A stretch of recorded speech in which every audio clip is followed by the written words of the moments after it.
What's up, guys? It's Toast here with some more Apex Legends news. Um, Obviously, there are flyers. I'd rather call them dragons flying around the map of King's Landing, which is super. What did I just say? King's Landing? I'm sorry, this isn't Game of Thrones. This is definitely not Game of Thrones. It's King's Canyon. And anyway, so they're flying around Kings Canyon, and they are holding loot boxes, and you can shoot these loot boxes out.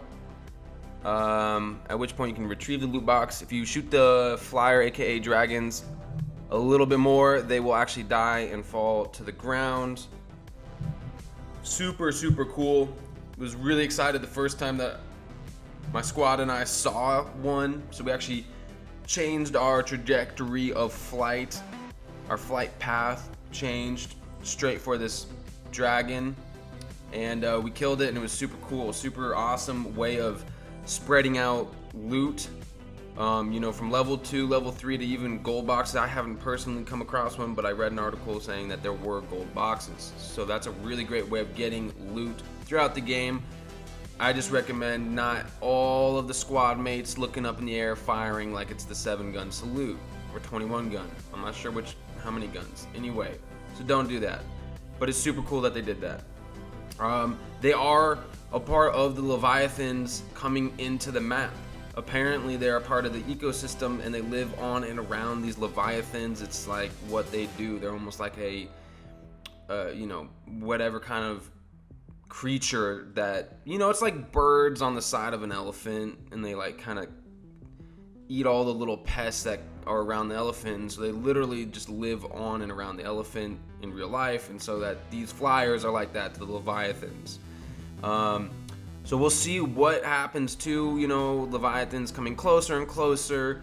And then what happens with these flyers in season 2. Speculation they might be able to disrupt gameplay a little bit more than they are right now. We'll see. Who knows? Maybe they will just deliver loot around the map.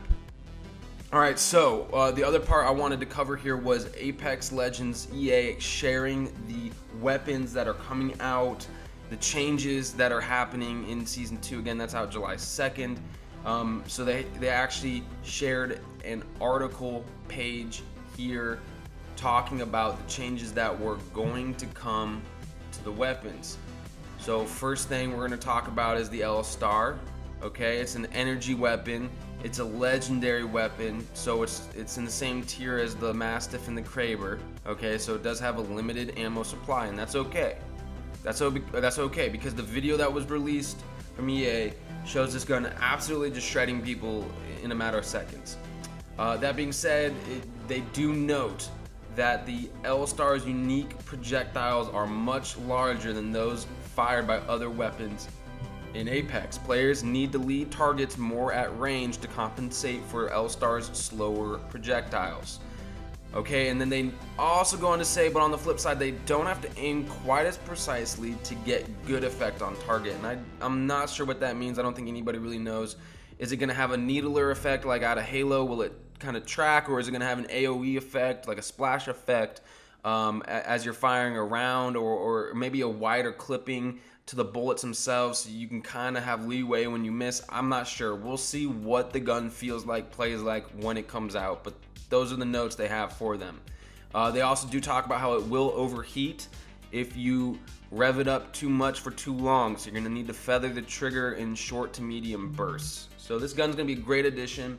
Super, super excited to see that in the game itself. It gives another reason for the loot box or the supply drops to be something that you actually play for. All right, so the next thing that they shared in this article are the hop-ups. Now this part I'm actually the most excited about, and I think that this also gives way for Respawn to really, add more flavor to the guns without really changing the guns too much. There's a lot of interchangeability I could see in the future, and I really, really enjoy that. So these 2 new hop-ups are going to change the weapons curve in the game. So they're going to change it in a few ways. The first one's the Disruptor round, and it actually has increased shielded damage, and it's compatible with the Alternator and the RE45. Now that increased shielded damage ends up making it so that these guns will have higher reasons to be used late game, right? First of all, an RE45 is one of my favorite weapons in the game. I absolutely love how bursty it is. It's very quick. It's I love it, and I love how it looks. It's a great gun in my opinion. So I actually carry it around late game anyway. You know, I find it to be a fun game. I might switch it out for a 3-1, but this would actually prevent me from switching it. Increased shielded damage to a RE45 with a level 3 clip late game is going to be a beast, absolute beast. So that's going to change the weapon curve, extending how long you might have those two guns late game. Then there's the hammer point rounds. This is the second hop up they have coming out early season 2. And it's compatible with the P20 and the Mozambique. Now what it does is it has increased unshielded damage. And it's really important to note this because I really don't see these guns being late game guns even with the hammer point rounds. What it does do is it ups the curve a bit for the P2020 and the Mozambique early game, because early game is the only time when you're going to meet up with somebody who doesn't have a shield. Like within a few minutes of the game, I can safely assume that everybody's got a shield. And if you don't have a shield, you're going to die anyway. But this is for when you just land, should you find a hammer point round. And that's another thing is I'm curious to see how they place these new hop-ups. Because unfortunately, they're only going to be beneficial if there's a good rate at which they are spawning next to these guns, right? If you find a hammer point round and you don't find a P2020, you're not going to pick up the hammer point round. If you find a P2020 and there's no hammer point in sight, well, hopefully you can find another gun. So we'll see how this plays out. But again, this won't be something that increases these guns late game, because late game, mid to late game, within 5 minutes to late game, increased unshielded damage won't make a difference. It's not going to make a difference. So, but I do like the attempt, and I like to see how they place them in the game, but it won't make as big of a difference late game at all. Then we have some new attachments as well for energy mags. Now this is huge. I could see energy weapons being a threat season 2 for a couple of reasons, but mostly because of this extended mag, which will add increased ammo capacity at all levels and reduce reload time at level 2 and above. So I cannot imagine a Devotion quicker to reload and increased ammo capacity with a turbocharger. Like, to me, that just seems like the most OP gun in the game, hands down. And then also an extended mag for the triple take level 3. I've been patiently waiting because it's so frustrating to just have 5 bullets in a sniper rifle. You know, because you don't count. I don't count. I don't know a lot of people who don't pull the trigger on the 6th time and go, oh fuck, I didn't actually realize that I was needing to change the clip there, and now that dude is out of my line of sight. So I'm really, really excited to see where that goes. I can just see energy weapons being very, very strong. Then they talk about some power-ups here, and they're talking about buffing less popular weapons, such as the Flatline, the P2020 Alternator, and the Triple Take, and specific details outlined in our Season 2 patch notes. So outside of the hop-ups, the Alternator and the P2020 will be getting an update. So maybe then it'll be okay with that new hammer point round to pick up a P2020, given these changes. We'll see. I have no idea what they're going to do to the gun. Maybe adjust fire rate, recoil, damage, who knows. Excited about the Flatline, and again, the Triple Take is just going to be a beast. It's going to be an absolute beast if you're about to buff the Triple Take, and it's going to have an extended mag. So just watch out. You know, just stay frosty on them. It's really all you can do. They also changed, or they will change. Sorry, this is not something that they've changed yet. The Arc Star is going to get a nerf a little bit. It's going to get a longer delay on the ignition of it. Okay, so from the time when it lands and hits the ground to when it blows up, it's getting, you know, 0.3 seconds longer, from 2.5 to 2.8 seconds. A little bit more of a delay, not something huge. It's not. I don't think that's pivotal. Sticking a full health player without shield will now down them. Okay. I didn't notice it not downing somebody before, but I'm not sure. I thought I've one-hit people with that anyway. Players at the edge of the explosion no longer get their shields completely shredded, so it has a nice fall off to the damage at range from the epicenter of the explosion. Cool, awesome. I'm with that, you know. Kind of. I don't know, because I don't really use the other two grenades. I use the frag maybe when I don't have an arc star, you know, and the thermite is okay, but I use it defensively. You know, it's something to like throw down and they don't want to pursue you or move up to a position where they can pursue you. But I'm definitely not chucking that around as much.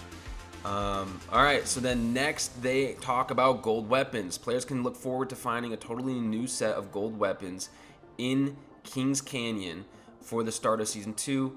Look out for the final list in the Season 2 patch notes. Okay, so I'm hoping for an R99 all gold or like a G7 all gold. I love light ammo, by the way. But I'm really excited to see which guns they decide are going to be gold. In my opinion, they just need to make all of them gold. There needs to be a gold option for every single gun, absolutely kitted out as much as it can be. That way there's more of a variety of options when you're picking up a gold weapon. I think it'd be really cool to pick up an all gold flatline, right? Maybe flatline isn't your favorite because you've never had it fully kitted or whatever, and then you know, you get to experience it as powerful as it can be. So I'm excited to see a higher variety of gold weapons in Kings Canyon. All right, then we have a change to the ammo stack sizes. And again, here we go. Here's another buff to energy. Energy max stack increased from 60 to 80, and it now matches light and heavy ammo. I've never understood why it was 60, but this is another buff to energy. I mean, if you're not going to be picking up energy weapons Season 2, I really don't know what you're doing. They're gonna be OP for sure. Shotgun max stack reduced from 64 to 16. Players now need multiple stacks of ammo to run a shotty. Kind of, not really. I mean, I'm not pumping out more than, 32 bullets. I'd only need 2 stacks of shotgun ammo. I would honestly need 1 stack. I don't know if there's been a game where I've used 16 shotgun rounds. Early game, sure, maybe if I don't have another gun. Or if I'm missing, but like that's 16 times on a pump, man. Like, how are you getting that off? How are you doing that? All right, so again, Season 2 starts July 2nd. So those are some of the changes that they've talked about that they're going to change, and they're going to be going into a little bit more in depth on those changes as Season 2 comes up. So I'm so excited to see where the game is going. I love these changes so much. Thank you so much for taking the time to view this video. I would love it if you would hit the like button, smash that subscribe button, absolutely demolish that subscribe button. That would be awesome. Hit the little bell notification so you get a notification when I launch a video. There are more videos to come. I absolutely love sharing this information with you.